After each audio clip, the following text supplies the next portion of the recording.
हम खेती को, जमीन को जहर मुक्त करने के लिए तरह तरह के प्रयास कर रहे हैं। आज का हमारा टॉपिक ये है कि मिट्टी बनती कैसे है। मिट्टी, जैसे बारिश होती है, बारिश के टाइम में जो पत्थर गुड़ के आते हैं नीचे, मतलब बारिश के वेग से माने या हवा के वेग से माने, वो गिरते हुए आता है। तो ऊपर से गिरते जब आता है तो उसके कण कण आते हैं, कण, छोटे छोटे कण हो जाते हैं। जो छोटे छोटे कण हो जाते हैं उनसे मिट्टी बनती है।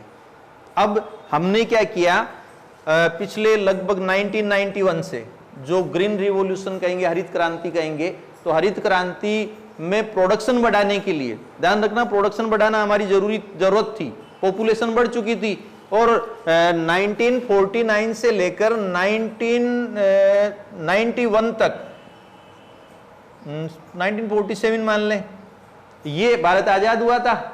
1991 तक हमें पता ही नहीं था करें क्या, पॉपुलेशन बढ़ रही थी, शिक्षा थी नहीं, और हमारी जो एग्रीकल्चर सिस्टम है, इस एग्रीकल्चर सिस्टम को अंग्रेजों ने 200 साल पहले खराब कर दिया था।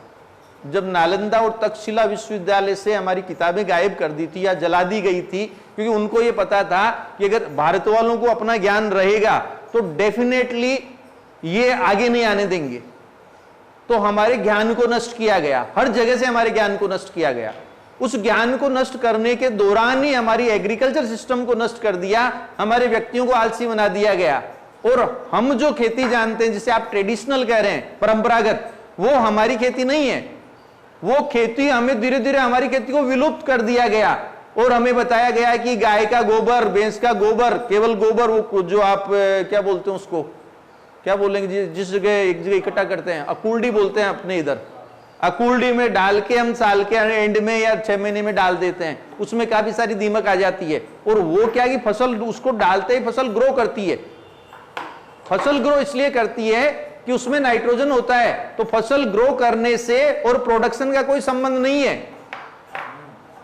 फसल एकदम से ग्रो करना और प्रोडक्शन होना दो अलग चीजें हैं। प्रोडक्शन होने के लिए फसलों को न्यूट्रिएंट्स चाहिए होते हैं। तो फसलें ग्रो करना तो हम सीख गए, लेकिन फसल इतनी बड़ी हो गई और छोटा सा उसकी डांगी, या जो अपन फल वाली चीज कहते हैं, छोटी आने लग गई। ठीक है, इस टाइम में क्या हुआ, जो भी डेवलप्ड कंट्री थे उनको अपना माल प्रमोट करना था, उनको अपना बीज प्रमोट करना था, तो उन्होंने ग्रीन, मतलब बीज प्रमोट किया। जबकि हमारे खुद के प्राचीन जो तरीके थे, प्राचीन मैं बात कर रहा हूं 1701, 1710, 1715, मतलब बिफोर 1800, उस टाइम की हमारी जो थी, उस टाइम हम भूखे नहीं मरते थे। पुराने अगर आप शासनकाल देखेंगे तो आप देखेंगे कि भारत के पास बहुत धन था। धन मतलब धन, दान, दान से धन बना था। उस टाइम धन का मतलब ये नहीं था, धन धान्य संपूर्ण भारत था। तो धीरे धीरे उन्होंने हमारा सिस्टम खत्म किया। आज हम जो खेती जानते हैं, जिसे हम ट्रेडिशनल कहते हैं, जो मैंने मेरे फादर से या मेरे ग्रैंडफादर से, मतलब मुझे तो खैर मैं एजुकेशन में रह गया, तो हमारे गाँव में जो दादा परदादा से जो नॉलेज आई है, वो हमारी ट्रेडिशनल तो कह रहे हैं, लेकिन वो हमारी खेती का तरीका नहीं है। अगर 1991 में हरित क्रांति नहीं होती तो हम भूखे मरते। ये भी कटु सत्य है कि अगर 1991 में हरित क्रांति नहीं होती तो आज हम भूखे मर रहे होते। लेकिन अब ग्रीन जो रिवॉल्यूशन आया, हरित क्रांति आई, उससे अब हम कैंसर, ब्लड प्रेशर, इनसे मर रहे हैं।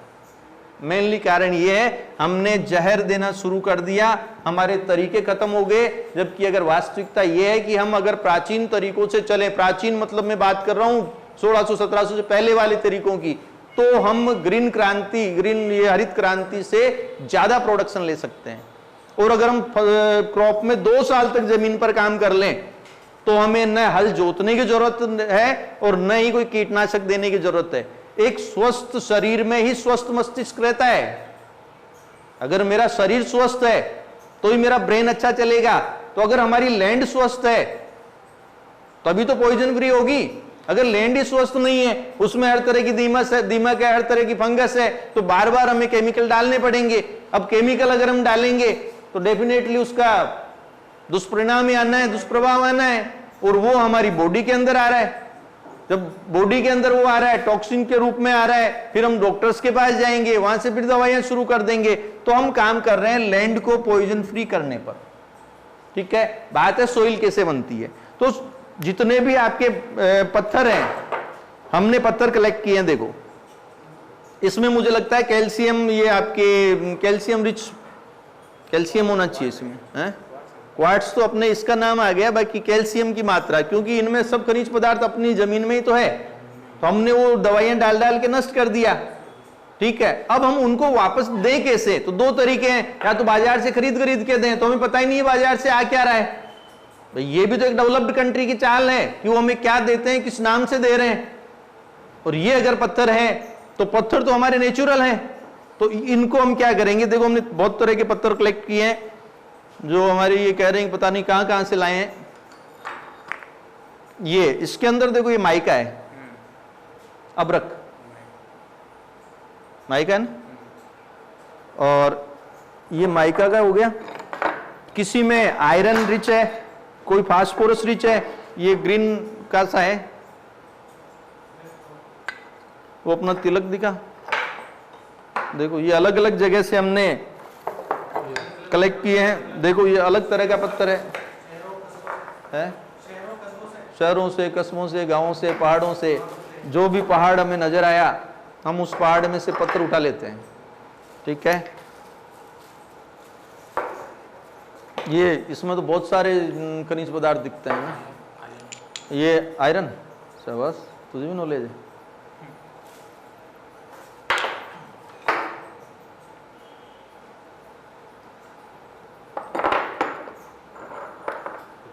ये देखो ये बिल्कुल अलग, क्या जैसे यूं लग रहा है जैसे खा लें इसको। एलम मीन्स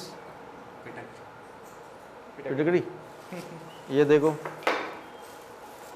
अब पत्थरों में देखो क्या क्या चीज है, ये मैं नहीं बता सकता, लेकिन हमने हर तरह के पत्थर इकट्ठे किए हैं, क्योंकि पत्थरों की मुझे इतनी नॉलेज नहीं है। मुझे ये पता है कि सारे जितने भी न्यूट्रिएंट्स चाहिए, जो खनिज तत्व चाहिए, वो पत्थरों में है। इसलिए हमने क्या किया, हर तरह का पत्थर कलेक्ट किया, हर तरह का जो भी हमें मिल सका। मेरे खेत पर अगर आप देखेंगे 100 से ज्यादा तरह के पत्थर मिलेंगे आपको। अब हम इसका करेंगे क्या? हम इन पत्थरों का यस अपन ये करेंगे कि इन पत्थरों को एक वेस्ट डिकम्पोजर आता है, ये ड्रम ले लेंगे, डायग्राम ठीक है, इसमें सारे पत्थर डाल देंगे। सारे का मतलब एक एक तरह का एक एक पत्थर, बहुत सारा ज्यादा हमने एक बार डाल दिया था, तो उससे जैसे स्प्रे किया हमने, स्प्रे करते ही फसल नष्ट होने लग गई। कारण है कि ज्यादा मात्रा में खनिज तत्व अगर दें तो फसल उसको अब्जॉर्ब भी करनी चाहिए। तो ये हम क्या करेंगे, वेस्ट डिकम्पोजर डाल देंगे, अमृत जल डाल देंगे, या वेस्ट डिकम्पोजर डाल देंगे, या गोकृपा अमृत भी एक नाम है वो डाल देंगे, या सजीव जल डाल देंगे, जो इनको डिकम्पोज करें। इसको पानी से भर के ये पत्थर इसमें डाल देंगे और ये पड़े रहने देंगे 2 महीने, 4 महीने, 6 महीने, साल, 2 साल, 3 साल, 4 साल। तो एक दिन मैं आपको दिखाऊंगा ये जो पत्थर है ना, ये पत्थर रहेंगे नहीं उसमें, मतलब सारे डिकम्पोज हो जाएंगे, और मैं इसको यूज में लेने लग जाऊंगा आफ्टर 40 डेज। ये पड़े तो रहेंगे, साल, 2 साल, 3 साल पड़े रहेंगे। इसका फिर मैं क्या करूंगा, मतलब हमारी टीम इसका इसमें से पानी निकालेगी 2%, मतलब 2 लीटर 100 लीटर पानी में मिलाएंगे और इसको स्प्रे कर देंगे फसलों पर। तो फसलों के सारे न्यूट्रिएंट्स नेचुरल तरीके से मिल जाएंगे। ये हम इन पत्थरों का करेंगे। इससे हमारी फसल के अंदर जितने भी खनिज तत्व हमारी बॉडी को चाहिए, जैसे आपने करेले, आपने खाए नहीं, उसको करेले खिला, हमारे करेले जिन्होंने भी खाए उन सब का रिव्यू था कि सर करेले वाकई बहुत अच्छे हैं। जिन्होंने नहीं खाए उनको मैं आजकल मैं भेज दूंगा। और हमने करेले का अचार भी बना लिया। सबसे बड़ी बात है कि कोई बनाना नहीं जानता तो अचार भी हम दे देते हैं। ठीक है, तो ये चीजें जब उसमें जाएगी तो ये आखिर में तो जमीन में जाएगी, क्योंकि हम मिट्टी लाएं कहां से? कहीं से भी मिट्टी खरीदें। आज स्थिति ये है कि कहीं से भी लें तो उसमें कीटाणु पड़े हैं, उसमें जहर पड़ा है, तो धीरे धीरे वो जहर हमारे शरीर में आ रहा है। कोई हेल्थ में ज्यादा हो रहा है, कोई बीपी का मरीज हो रहा है, कोई शुगर का बच्चा पैदा हुआ और शुगर का पेशेंट हो गया। तो कारण क्या है? ये कारण यही हम खान पान अच्छा नहीं कर रहे हैं, हमारे पास मिल ही नहीं रहा खाने पीने को। ठीक है, तो हमने ये खनिज तत्वों का एक बढ़िया तरीका बनाया है, और हम जमीन में बाकी सारा तो आपको पता है, पंचगव्य भी दे रहे हैं, षड्रस भी दे रहे हैं, छाछ, दूध, सब कुछ हम जमीन में दे रहे हैं। और हम सबके वीडियो बनाकर जो भी हमारे यूजर हैं उन सबको वीडियोज भी दे रहे हैं कि आप पहले वीडियो देखें, फिर आप फार्म विजिट करें, और फिर आप हमसे परचेज करें, क्योंकि हमने एक प्रण किया कि कम से कम 100 फार्मर को 1-1, 2-2 बीघा में हम ये करवाएं, ताकि उनको पता चले कि प्रोडक्शन यहां से भी होता है, केवल केमिकल से ही प्रोडक्शन नहीं होता। पंजाब आज बंजर हो चुका, हर पढ़ा लिखा जानता है कि पंजाब आज बंजर हो चुका है, हर पढ़ा लिखा जानता है कि घर के अंदर 40 की उम्र के बाद सबको टैबलेट लेनी पड़ रही है। फिर भी जैसे ही नाम आता है ऑर्गेनिक की, तो या तो ऑर्गेनिक के नाम पे लूट मची हुई है, और या फिर बायर नहीं मिल रहे हैं कि हमें तो जान पहचान के हिसाब से मिल रहे हैं। लेकिन एक नॉर्मल फार्मर, अगर मैं कल पुष्कर गया था तो मैंने कहा जी आप इस तरह से कर रहे हो तो क्यों करोगे सर, एक बार हमने ऑर्गेनिक किया था, आपने जैसे बताया वैसे हमने किया था, लेकिन हम मंडी लेके गए।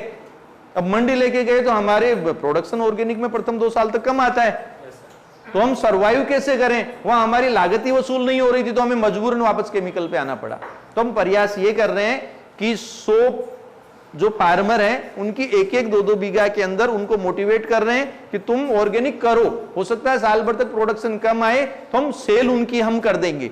अभी तक तो मैं मेरे फार्म पर ही कर रहा हूं, लेकिन उनकी सेल का इनको एक मार्केट मिल जाएगा, और एक सिटी वालों को, शहर वालों को आपके अच्छा खाने को मिल जाएगा। अगर खाना ही अच्छा नहीं है तो फिर हम, हमारे बच्चे स्वस्थ कैसे रहेंगे, हमारा देश कैसे स्वस्थ रहेगा। आज स्थितियां देख लो आप कि एक व्यक्ति ने तो यहां तक कह दिया था कि भारत में बुड्ढे पैदा होते हैं, एक कोई नाम भूल गया मैं, अमेरिका का था, उसका एक स्टेटमेंट आया था कि भारत में बुड्ढे पैदा होते हैं। एक बहुत बड़ी बात कह दी उसने, कारण हमें खाने पीने को नहीं मिल रहा है। प्रयास कर रहे हैं कि आपको खाने को अच्छा मिले और फार्मर को भी एक अच्छी जगह मिल जाए जहां वो दे सके आराम से।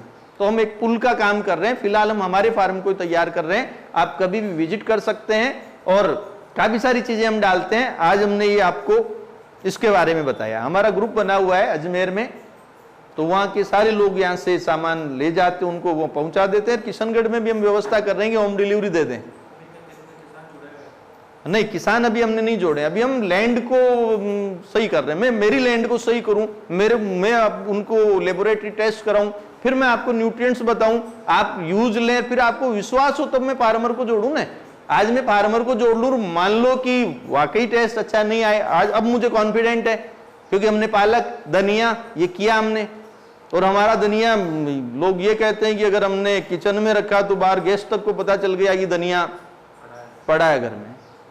अभी तक लोगों ने सूखा के काम में ले रखा है। हमारे पास में गांव है पीलवा, वहां वो टॉयलेट है, वहीं पे टॉयलेट बस स्टैंड पे ही है, और वहां पे लोग ताश वगैरह खेलते हैं, वही वो सब्जी वाली वो लगती है, तो वहां पर उस सब्जी वाले को हमने दिया था, तो वो टॉयलेट की जो स्मेल आनी थी वो खत्म हो गई। और यहां तक कि हलवाई लिखने लग गए कि कहाँ धनिया कहाँ कि वहां मानपुरा से धनिया लाना, नाम से तो नहीं, वो हलवाई नहीं जानता, पर कि धनिया मानपुरा से, शादियों में लिखने तक लग गए थे।